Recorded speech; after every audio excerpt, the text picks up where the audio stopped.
It's our continuous coverage of the presentation of the 2019 budget. I am Benis Abubeidulansa. We still have Henry Kereme, policy analyst and co-founder iWatch Africa, and joining us, Anthony Morrison, CEO of Ghana Agribusiness Chamber. We will cross over to our team in Parliament momentarily. Let me start with you, Mr. Morrison. We saw decline in commitment to agriculture in the 2018 budget. Tell us, you work with the Agribusiness Chamber. What have you observed so far with regards to the business of agriculture in this fiscal year? Thank you very much, and a very good morning to the agribusiness value chain stakeholders and especially farmers. Yes, as you rightly said, we saw some level of decline or level of commitment, especially when in the 2018 budget, you're expecting the government to by now fulfill the promise made to Ghanaian farmers, you know, bringing about the 200 tractors and power tillers and harvesters and all that.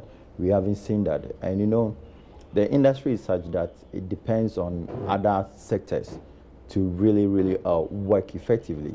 And I think that government have challenges with a lot of issues, especially petroleum, and challenges with power issues, and the commitment for government to actually look at agriculture as a more sustainable means to invigorating the microeconomy, especially in the rural economy, which is very critical. We haven't seen that. We have also seen deplorable roads, which is access to good roads for these farms to be able to bring most of the agricultural produce that have been harvested. And we have seen increase in post-harvest losses. This morning on the social media, you could see tons of tomatoes being shown about how vehicles have failed to be able to access these farms. And you say there's an increase in post-harvest losses? Yeah. Have we gone round to do the analysis and do our checks? If you look at it, about 6 months ago, there was this challenge with the fact that farmers in Brongahafo couldn't bring their produce, especially maize, and there were tons of maize being put on a lot of trucks, and they couldn't have access to storage facilities. All these account for post-harvest losses. Okay. Now, 2 days ago, we saw the minority have a pre-budget roundtable discussion, and that they brought a representative, actually the president of the Concerned Farmers Association, and he made some serious allegations against the current Agric minister. He claims that the amount spent in fighting the fall armyworm is a bit on the high. Do you agree with him? You do the business of agriculture, and I'm sure you know what it may mean to spend such an amount in dealing with the fall armyworm. Yeah, let's first of all understand that the government's role in agriculture is to correct some externalities. And these are very critical externalities that actually invigorate the downstream of production, because when you take into consideration the agribusiness value chain, we have the downstream, the midstream, and the upstream. Now, if government is saying they spend that amount of money, which I rightly don't have in my mind. I think about $21 million. Well, we need to look at it. How many acreage are we looking at? You need to do the calculation. I think last year or some part of this year, early this year, I was here in the studio where myself and Joseph Opoku-Gakpo, we had extensive discussion on the fall armyworms issue. I mean, the fall armyworms have devastated over 50,000 hectares of land across the country. And we also need to look at it as to cost of logistics, cost of these materials that were procured for the process of solving the solutions. Then again, cost of these chemicals, which are very important, and having to train agriculture extension workers across the country. Maybe government should, or the minister should do some press conference and let us know what went into that and how these farms were saved and how much government have made out of it. Well, there are different figures. Some say that they spent 10 million on insecticides. Others say that government spent about 16 million cedis. But let's look ahead. 2019, what are you looking forward to? We spoke to some market women who are also part of the Agric chain, if you look at it, in the terms value of chain, selling the produce and all. And they're a bit worried about how food on the market, according to them, is increasing by the day. What are your expectations for the 2019 budget?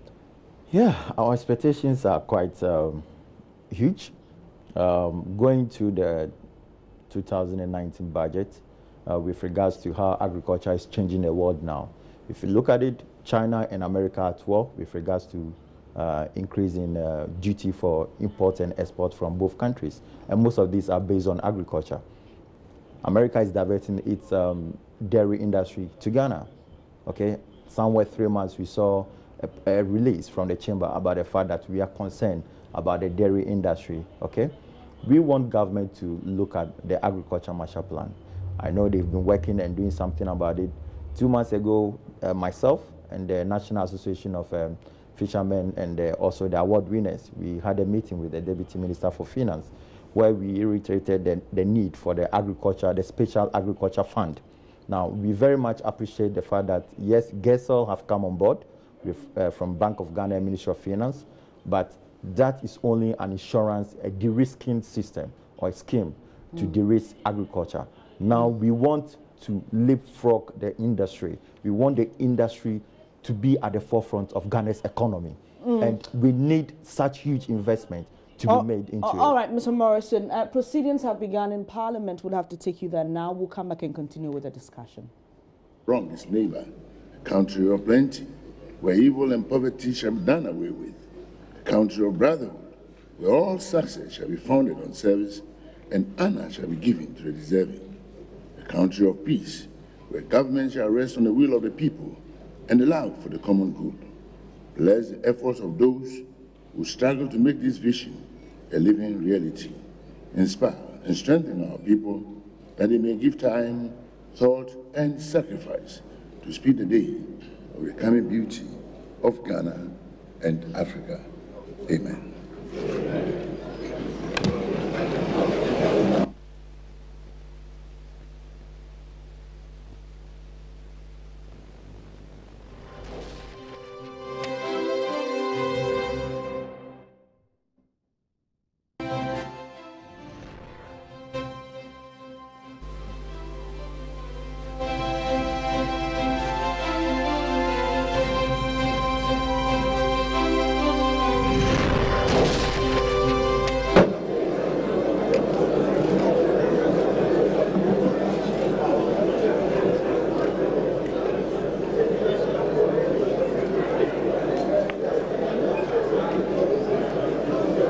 Honorable members, item listed 2, correction of votes and proceedings and official report.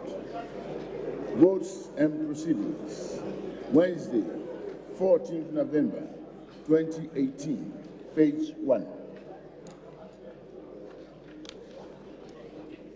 Page 2, page 3, page 4, page 5, page 6, page 7,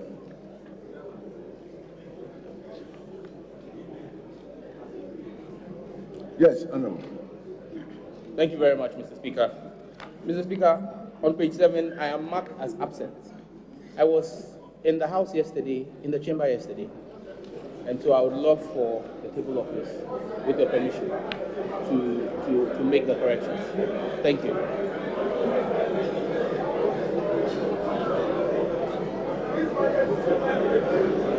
Yes, Honorable Yerichire.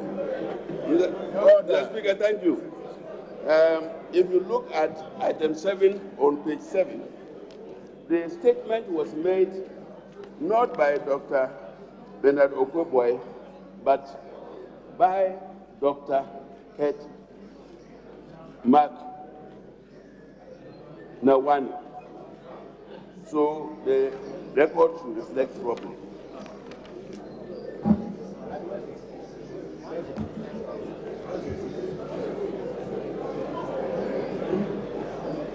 Thank you very much. The Honorable Dr. Okuboy made a contribution. It was not a maker of the statement. Yes. Any other? We're continuing our coverage of the budget presentation 2019. Parliament has begun proceedings, but they're going through normal processes now, as they always do. And we will take you live to Parliament when the Finance Minister arrives. But I've got with me in studio Anthony Morrison. He's CEO of the Ghana Agribusiness Chamber, and Henry Kereme, who is with iWatch Africa. Now, before we went to Parliament, you were talking about your expectations of the 2019 budget with regards to the agricultural sector. Yes, thank you very much. And so, as I was speaking, the Ghana industry and the agribusiness value chain sector requires a special fund, just as been done to the GET Fund and the National Health Insurance.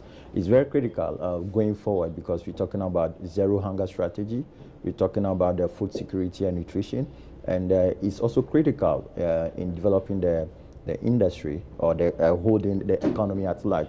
We need to make some strong commitment to the industry. And it was based on that reason that the stakeholders that met the Deputy Minister put forward the strategic plan that there is a need for the Special Agriculture Fund. And this fund is to drive research and data to production. We were very committed and very particular on research-driven agriculture development, because yes, of course, we're doing the agriculture census for the first time probably in 40 years. We don't know all this while what the projections and how they got their projections. And that's, sorry to cut, but that's been a big challenge for many people, because we seem to be putting out budgets every day that are not based on, for many, real figures on the ground. And the Vice President himself has said that the big challenge that we have has to do with information and data. And let me come to you on that. Are we safe to say that our budgets are really comprehensive based on issues like this that he's raised? The fact that we sometimes don't have a clue what's really happening on the ground.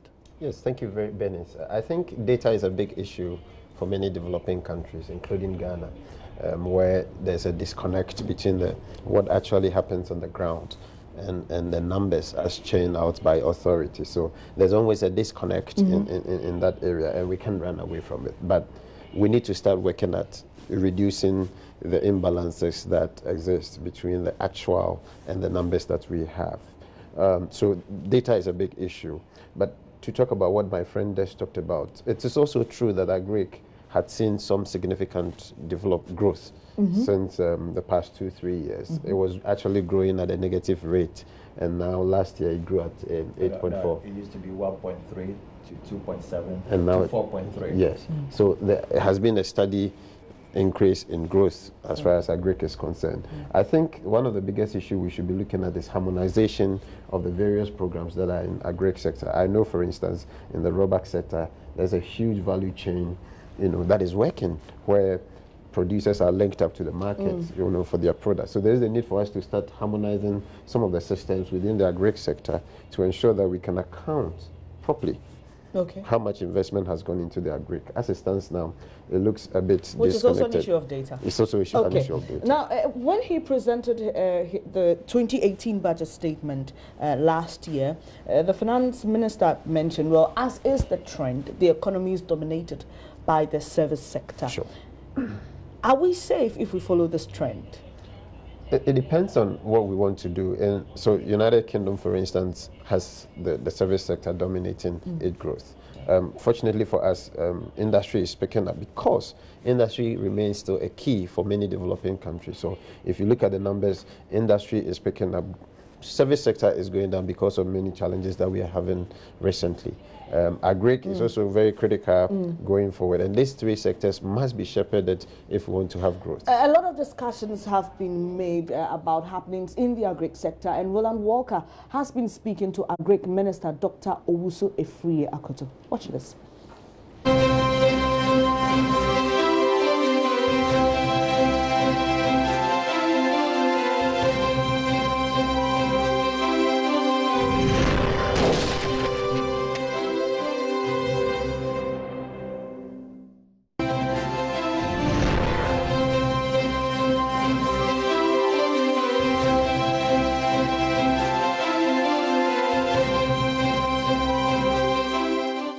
especially with the policy that is under your ministry, Planting for Food and Jobs. Ultimately, would you say that the targets and the objectives that were set, we've done creditably? Well, it's more than creditable because we set a target to reach 200,000 farmers in 2017. We achieved 202. We raised the target to 500,000 for 2018. And as I speak to you, we have nearly 600,000 farmers who have benefited from Planting for Food and Jobs. So as far as the participation is concerned, we have more than exceeded our targets. Other things like the constraints which were on the Planting for Food, the army worm and so on, we've crushed all those things. So you can see in all the areas in Ghana, we've never had food so cheap, especially in the urban areas. Everybody in Accra will tell you, anybody in Kumasi, Takoradi, Tamale will tell you, food has never been so cheap because of the success of Planting for Food and Jobs. So overall, we are quite happy. The essence of this budget is to consolidate the gains that we have made and make sure that we make further progress with the activities that we have initiated under the presidency of Nana Addo Akufo-Addo. Now, ultimately, essentially, once we know that we're having more production and the end product is the produce, we have to do something with it, ultimately, along the value chain. Well, what will be the plan then? Well, the plan is very clear, to produce enough raw material for agro-processing, for the one district, one factory, to be able to export both the value added and the raw material abroad to gain more foreign exchange for us to supplement what we are doing with cocoa. And all of these are happening. I mean, the fact that we have now a very strong base for raw material production is a major step.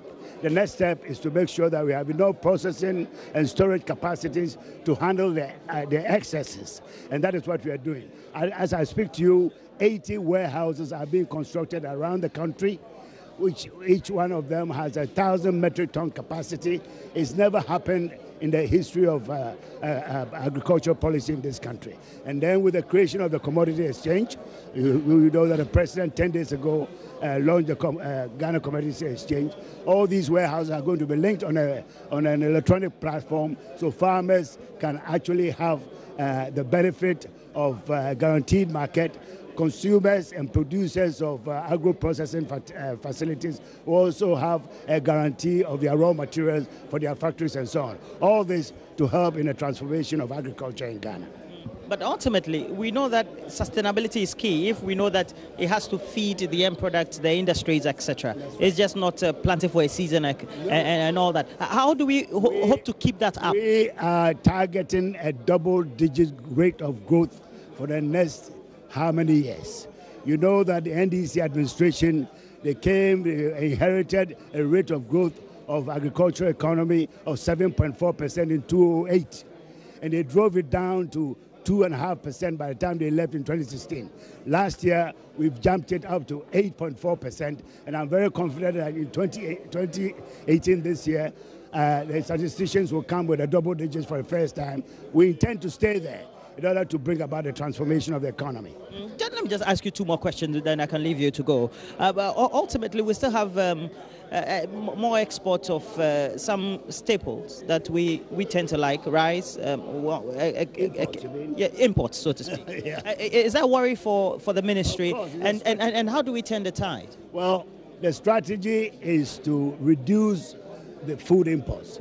You know, by 2015, this country was importing over $2.2 billion of aid food items produced by our farmers in this country.